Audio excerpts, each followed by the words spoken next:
గత సంవత్సర కాలంగా మనం కంటిన్యూస్ గా తెలంగాణ రాష్ట్రంలో కొత్తగా వచ్చినటువంటి కాంగ్రెస్ ప్రభుత్వం ఏదైతే కామారెడ్డి డిక్లరేషన్ పేరుతోని వాగ్దానం చేసిందో ఏది 42% బీసీలకు రిజర్వేషన్ ఇస్తామని అది సాధించుకోవడానికి ఒక సంవత్సరంన్నర కాలం నుంచి మనం కంటిన్యూస్ గా ప్రయత్నం చేస్తూ ఉన్నాం.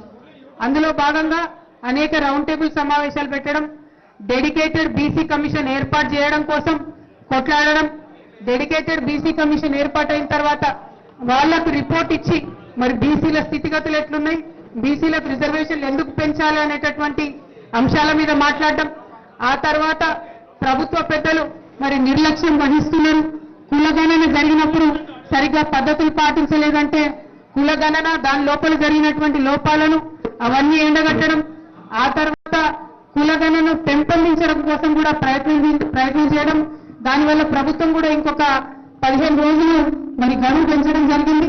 ఆ గడువు ఈ రోజుతో ముగిసిపోతున్నది. మరి ఈ సందర్భంగా ఇవాళ మేము నాగర్ కర్నూలుకి రావడం జరిగింది. మీ అందరికీ తెలుసు, మన భారతదేశానికి స్వతంత్రం వచ్చినప్పుడు 1947లో ఒక 3 ఏళ్ల పాటు రాజ్యాంగాన్ని రచించింది.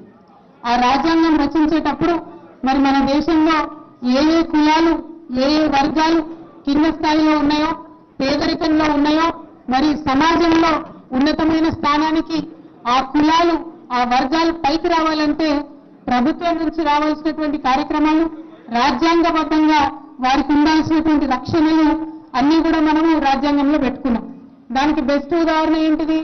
ఎస్సీలకు రిజర్వేషన్లు, ఎస్టీలకు రిజర్వేషన్లు. దానితో ఒక రక్షణ వచ్చింది. అంటే కొన్ని ప్రత్యేకమైనటువంటి సీట్లను కేటాయించుకొని రాజకీయంగా వారు పోటీ చేసే అవకాశం, విద్యలో వారికి రిజర్వేషన్లు, ఉద్యోగాలలో రిజర్వేషన్లు రాజ్యాంగంలోనే పెట్టుకోవడం జరిగింది. దాంతో ఏమైంది? 76-77 ఏళ్ళు అవుతుంది అలాంటి మనకు స్వాతంత్రం వచ్చి. ఎస్సీ ఎస్టీలకు కనీసం చదువులు, పదవులు, ఉద్యోగాలు దక్కినాయంటే కేవలం రాజ్యాంగంలో ఆనాడు మనం పెట్టుకున్నటువంటి రక్షణల వల్లనే దక్కినాయి అన్నటువంటిది మాత్రం మనం కాదని లేనటువంటి వాస్తవం. మరి వాళ్ళ బీసీలందరూ బాధపడేది ఏంటిది? ఆనాడు అంబేద్కర్ గారు పెద్దలందరూ ఆలోచించి మరి రాజ్యాంగంలో ఎస్సీ ఎస్టీలకు రక్షణలు పెట్టిండ్రు.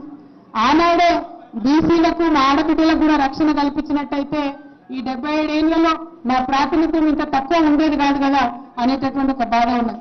ఇవాళ మీరు మహిళలకు చూసుకోండి, ఎంతమంది ఉన్నారు పార్లమెంట్ లో, ఎంతమంది ఉన్నారు అసెంబ్లీలో? కనీసం 10-11% మంది కూడా లేరు. ఇవాళ మీరు పార్లమెంట్ చూడండి, అసెంబ్లీ చూడండి, ఎంతమంది ఉన్నారు బీసీలు?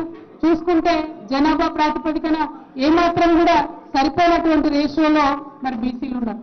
సో అవన్నీ ఇప్పుడు ఆలోచించినప్పుడు ఏమనిపిస్తుందంటే బీసీలకు కూడా రాజ్యాంగంలోనే రక్షణ కల్పించుంటే మన దేశం అమెరికా ఎట్లా అభివృద్ధి అయిందో ఆల్మోస్ట్ ఆ స్థాయిలో అభివృద్ధి అయి ఉండేదని ఇప్పటికి కూడా అనిపిస్తుంది. కానీ ఇప్పటికైనా మరి మనం మేల్కొన్నాం కాబట్టి ఖచ్చితంగా బీసీలకు రాజ్యాంగపరంగా హక్కు రావాలనేటటువంటి ఆలోచనతోని అందరం బయలుదేరాం. మరి బయలుదేరిన క్రమంలో అడ్డంకులు ఏముంటాయి? మొదలు రాజ్యాంగంలో రక్షణ ఇవ్వాలంటే అసలు ఎంతమంది బీసీలు ఉన్నామో తెలవాలి. బీసీలు ఎంతమంది ఉన్నామో తెలవాలంటే జనాభా లెక్కలు జరగాలి. ఆ జరిగిన జనాభా లెక్కల్లో బీసీలు ఎంతమంది ఉన్నారో అని ప్రత్యేకంగా లెక్క పెట్టాలి. ఇప్పటి వరకు ఎస్సీలు ఎస్టీలు ఎంతమంది ఉన్నారో లెక్క పెడుతున్నారు. స్వతంత్రం రాకముందు ఇంగ్లీష్ వాళ్ళ జమానాలో బీసీలను లెక్క పెట్టిరంటే మళ్ళీ ఇప్పటి వరకు లెక్క పెట్టలేదు.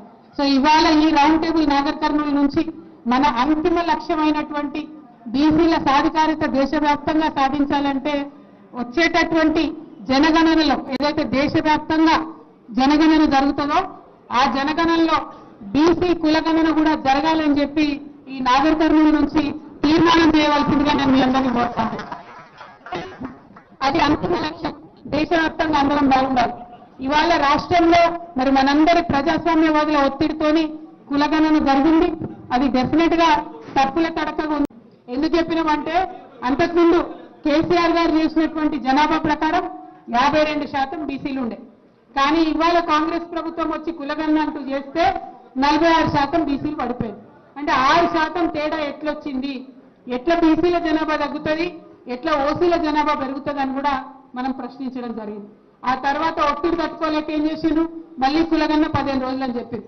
మరి ఈ 15 రోజులలో ఇవాళ ఆఖరి రోజు. మేము ఆ రోజే అడిగినాం, మీరు ప్రచారం చేయండి. ముఖ్యమంత్రి గారు మీ సొంత జిల్లా ఉమ్మడి మహబూబ్ నగర్ జిల్లా, ఆయన ఏం చేస్తారు మీరు చూస్తున్నారు. ఏ చిన్న కార్యక్రమం చేసినా కూడా ఫ్రంట్ పేజీలో ఫోటోలు వేసుకొని అడ్వర్టైజ్మెంట్ చేస్తారు. కానీ ఇవాళ మీ అందరూ ఒకసారి నాకు జవాబు చెప్పాలి. బీసీల కులగణన రెండో దఫా చేసినప్పుడు ఎక్కడన్నా మీకు ఫ్రంట్ పేజ్ యాడ్ కనబడ్డదా? ఏదన్నా టీవీలో యాడ్ కనబడ్డదా? ఎక్కడన్నా ప్రచారం కల్పించిందా?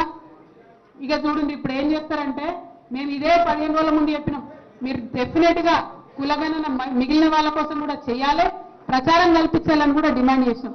అదేది చేయలే, 15 రోజులు చూసినాం. ఇప్పుడు ఏం చేస్తారు, ఆన్లైన్ లో ఎన్నో వేల మంది వేసుకున్నారు, 10,000 మంది దాకా వేసుకున్నారని చెప్తారు. రేపు పొద్దున అదే లెక్కలు చూపిస్తారు, బీసీల జనాభా తక్కువ వేస్తారు, మళ్ళీ దాన్ని అసెంబ్లీలో బిల్లు పెట్టి మనని బుల్డోజ్ చేసేటటువంటి ప్రయత్నం చేస్తారు. కాబట్టే ఇవాళ నాగర్ కర్నూలు రౌండ్ టేబుల్ అనేది కీలకం. ఇది జరుగుతున్న రోజు ఏంటంటే ఇవాళ కులగణనకు చివరి రోజు. దయచేసి బీసీ వాదులు, ప్రజాస్వామిక వాదులందరూ కూడా ఈ విషయాన్ని గమనించవలసిందిగా నేను కోరుతున్నా. అంటే అంచెలంచెలుగా స్టెప్ బై స్టెప్ ఎక్కడికక్కడ ఎట్లయితే తెలంగాణ ఉద్యమంలో మనం ఎండగట్టుకుంటూ పోయినామో అప్పుడే లక్ష్యం సాధించగలిగినాం. ఇక్కడ కూడా చేయాల్సింది అదే.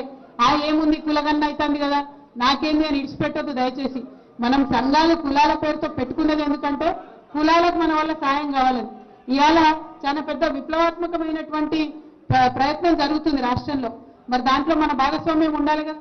ఎక్కడన్నా మన బీసీలకు అన్యాయం జరగకుండా మనం అటెన్షన్ తోని నిలబడి చూసుకోవాల్సినటువంటి అవసరం ఉంది. కాబట్టి దయచేసి ఇవాళ రౌండ్ టేబుల్ చాలా ముఖ్యమైనదని మీ అందరికీ తెలియజేస్తూ, మరి ఇవాళ కులగన్న ఫినిష్ అవుతుంది, ఆ తర్వాత బిల్లు పెడతారు అసెంబ్లీలో. ఈ బిల్లు విషయం కూడా దయచేసి మీరందరూ ఒకసారి శ్రద్ధగా వినాలి. ఒకటే బిల్లు పెడదామని ప్రభుత్వం ఆలోచన చేస్తుంది. ఒకటే బిల్లు, మేము కామారెడ్డి డిక్లరేషన్ లో 42% అని చెప్పినాం. కాబట్టి విద్య, ఉద్యోగ, రాజకీయాలు అన్ని కలిపి 42% ఒకటే బిల్లు అసెంబ్లీలో పెడతామని బట్టి విక్రమార్క గారు చెప్పింది ఇదివరకు ప్రెస్ మీట్ పెట్టి.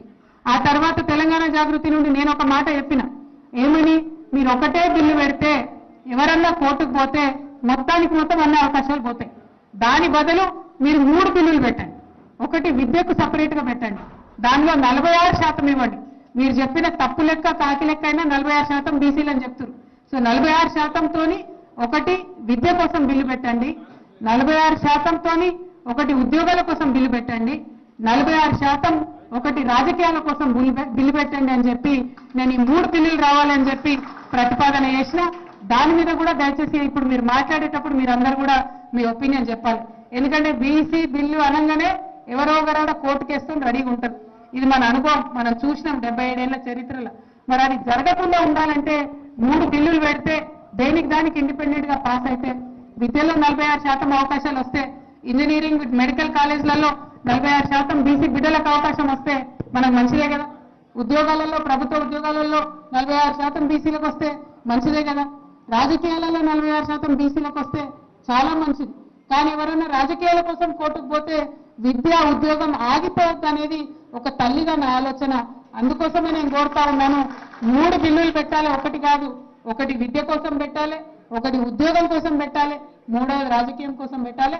అవన్నీ కూడా 46% రిజర్వేషన్తో పెట్టాలని నేను మీ అందరి తరఫున ఈ రౌండ్ టేబుల్ నుంచి నేను ప్రతిపాదించదలుచుకున్నాను.